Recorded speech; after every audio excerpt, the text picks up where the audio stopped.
Hi everyone, and welcome back to another episode of Chow with Lau. And today I've got something really quite exciting for you. If you're a regular to the channel, you've probably seen my video about velveting, which is the technique that a lot of Chinese takeaways and restaurants use to tenderize cheap cuts of meat to make them more tender, more succulent, and generally more tasty. Well, that video went down really well, and I was literally inundated by one message asking me if it would work on a steak. And I thought that was really interesting. What if we could turn a really cheap steak into something that had the same texture as fillet steak, prime fillet steak, costing many times more?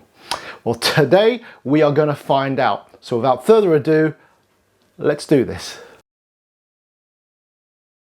Alright everyone, so for this particular experiment, I've just got a couple of really inexpensive rump steaks. Okay, in my experience, rump steaks can actually be quite nice and very tender, but it's picking the right ones.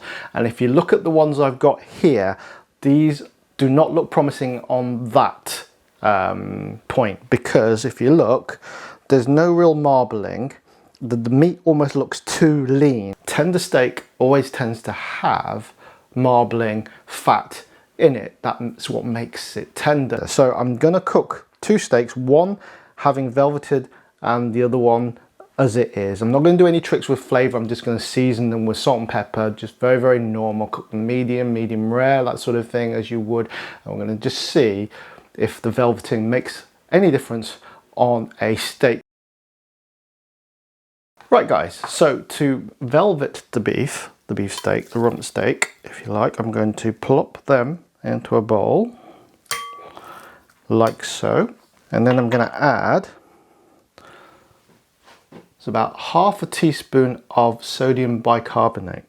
Now this helps to break down, well, the combined action of the sodium bicarbonate and a teaspoon of corn flour.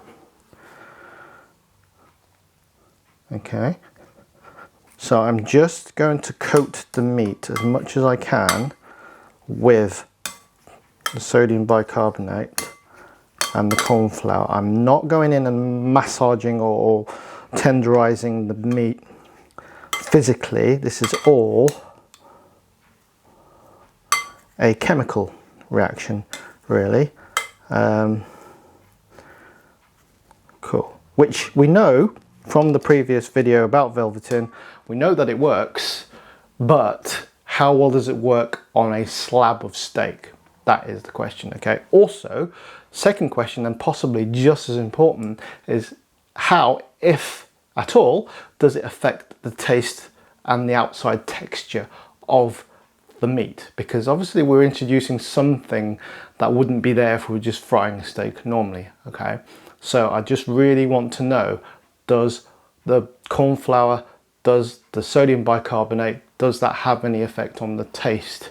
Well guys, today we're gonna find out. So here you have our two steaks. It's been an hour. The one on the left on the paler plate, that's the untouched steak. That's just been resting at room temperature.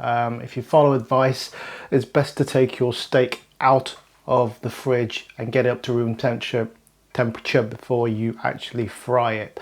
That lets the fibers relax a little bit more. Don't cook it straight from the fridge. So we've done that to both the steaks, and you can see that the other steak has been affected by our velveting treatment. You can see obviously the color, it looks a little bit powdery because it has got a powder on it. Gotta say, it doesn't look as appetizing as the untouched steak at the moment, but also you can see it's changed in the thickness. It seems to have kind of gone a bit flatter. Obviously something's gone on there. I suspect it is the breakdown of the fibers, and it's possibly collapsed itself or collapsed on itself a little bit, which means that something's happened. Whether or not this translates into a nice tender steak, I don't know yet. We're going to find out. I'd like to also at this point just take a minute to thank the people who started to support the channel. There's been a new functionality by YouTube called Super Thanks, which you'll find if you're on your phone. If you turn it vertically underneath the video, you'll see a little button called Super Thanks, which you can donate a small amount of money in return for a kind of animated GIF or something. And I can obviously communicate and thank you back and give you a shout out in videos. Very unexpected, but very, very useful. Anything that helps to support my channel is gratefully received at this moment in time, because obviously it's coming out of my own pocket. I'm not pleading poverty, but hey, every little helps, and hopefully I can use that to contribute to making a better and bigger channel. So thank you, and if you'd like to support the channel by doing that, please do. All help is gratefully received. Thank you. I'm going to start off with the untouched steak, the steak that has not had the velveting. Okay, so I'm going to get that pretty hot. Here we go.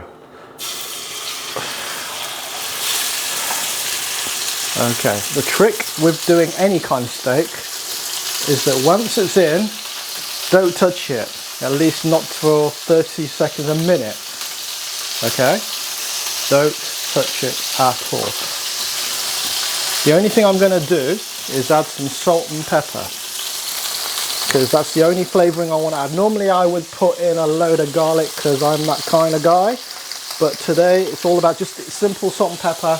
Then we can see what the flavour's doing. We're not trying to mask the flavour of the velveting. If that's something that's happened with any garlic, I'm just going to keep it straight to salt, pepper. That's it. I'm going to do it to both steaks. So we're doing a fair trial, okay? So I'm talking about a minute, minute and a half each side. Right, 2 more tablespoons of oil in there. Coat the bottom, get the temperature up again. Always remember, hot pan, cold oil, okay? It gives you more of a non-stick effect. Don't know why, just does.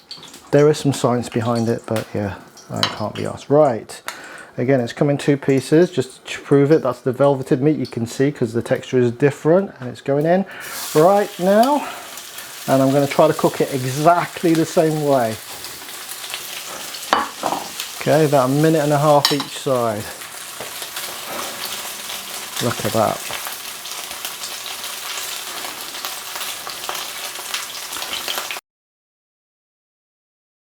Okay, right guys. Moment of truth. I am going to pop the untreated steak right here. It's pretty obvious which one's which. That's one of them anyway. I'm not going to use both of them. And then we've got the velveted one here. Okay. Okay, I'm going to go for the, they've both been resting for about 5 minutes now. So I'm going to try this one. Okay. Yeah, it's as I expect it to be to cut. It's a little bit harder than you'd hope it would be. It's not a steak knife, obviously, but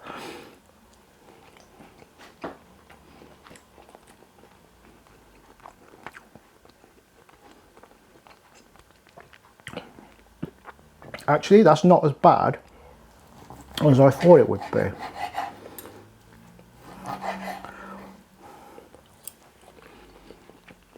But as you can see, it's no fillet steak.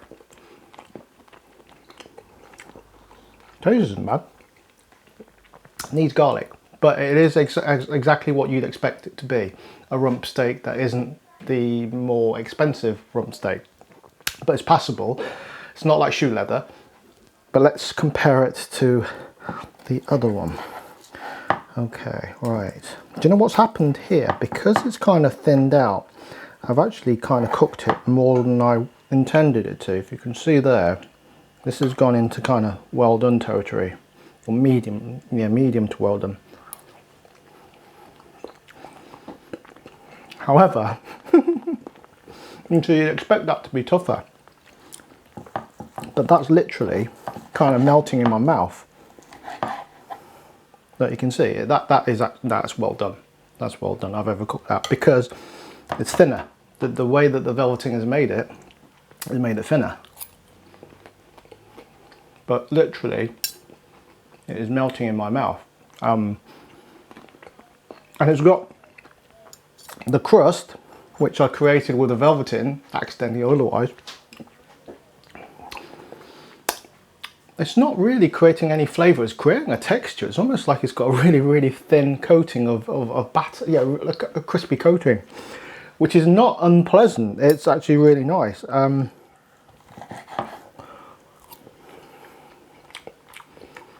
not tasting it, so that's fine, very neutral. I guess if you were going to do this and you weren't wanting that crustiness or that slight, there must be a tinge of flavour. So I can't detect it, but it must be. Someone might be able to. You could wash the steak before you actually cook it. Wash it, pat it dry with some kitchen towel. Don't put it in the wok wet. Make sure it's dry. And yeah, I mean, obviously, like I said, look, that is much thinner than that, even though they were about the same thickness before I actually velveted this one. But yeah, I think what I would do, in conclusion, is yes, this works. It is making it very tender. It's cutting without any effort. It's like I've got a steak knife and I haven't.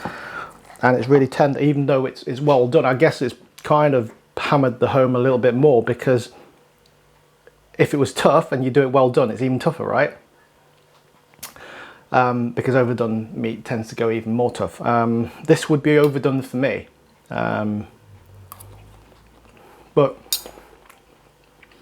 it tastes, well, it feels like a more expensive piece of meat, which is a result. Yeah, I guess I'm not shocked, but I am surprised at how well it's done it. It's definitely worth trying. I think if you're curious, or if you really want to, if you've got a piece of steak that you bought that's maybe cheaper and you think it looks good but actually it might be tougher, this is something you want to try it on. Obviously, if you're using this sort of meat to put your stir fries, it's a no-brainer. Velvet it. Always works every time. But yeah, as a steak, I might do this more regularly. Buy a cheaper cut, buy a cheaper steak, velvet it, and imagine that it's a fillet steak or something. The only thing I would advise on, obviously, is it doesn't look as nice. And that does make a difference, whether we want to be pretentious or not. You know, we eat with our eyes first and all that. It doesn't look as nice as the steak which was not treated, but it is a lot more tender and the flavour hasn't been really affected. And if you were me anyway, I'd have had so much garlic in there you wouldn't have noticed. So that's the thing, you can't have a steak without garlic. And you know what, guys, I've put myself through some pain to do this. No garlic on the steak. I can't remember the last time I had no garlic on the steak I can't remember, I really can't. If I ran out of garlic at home, I wasn't going to have the steak, simple as that. Or I'd go to the supermarket and buy some more. But anyway, where was I? Yeah, absolutely. I mean, the other thing that sort of springs to mind is if you're making a steak sandwich, you know, because when you buy those really sort of thin pieces of steak, they're all a bit kind of, they don't have any flavour. But if you do this to a proper piece of steak, it'll thin it out and it'll tenderize it, and so you get the best of both worlds. And when you're trying to chew through a tougher piece of steak, a thicker piece of steak in a sandwich, it doesn't really work, does it, guys? You know, we've all been there. So yeah, I think it's well worth it. I'm really glad I did this experiment, and I hope you all try it too. If you do, please let me know, put some comments in. Let me know how it goes. If you need any more advice or you're questioning any of the techniques, again, just leave some comments down and I will get back to you, I promise. Other than that, if you haven't subscribed already, please do. Like and share this video as much as you like. The YouTube algorithm loves it when you like a video. And if you've enjoyed watching this video for whatever reason, then it is worth a like, isn't it? I know I always forget to do it, but if you could, that would really, really be helpful, as I'm really trying to grow the channel now and I'm getting a bit of traction, and it's all down to you guys. So thank you. And yeah, I hope that you found this interesting. I'm fascinated. I could talk forever about this, as you can tell. But anyway, I will stop now and I will see you in the next video. Thank you so much for watching. See you again soon, guys. Bye-bye.